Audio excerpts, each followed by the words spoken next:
өзүңүздөр көрүп тургандай жалпы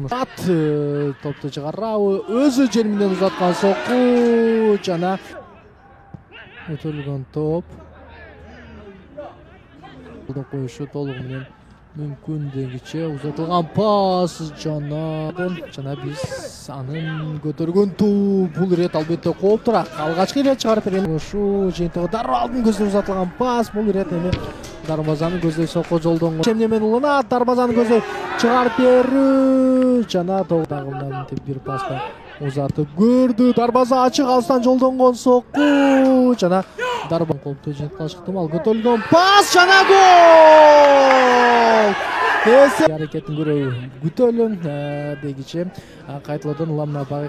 23 упай топтоп кийинки баскычка өтүп дегиче дагы бир кооптуу жүр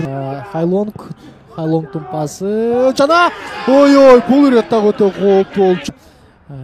кечеңделген топ алыстан жер менен дагы бир сокку өттүн жүрүшүн жасоодо анын алгачкы мүнөтү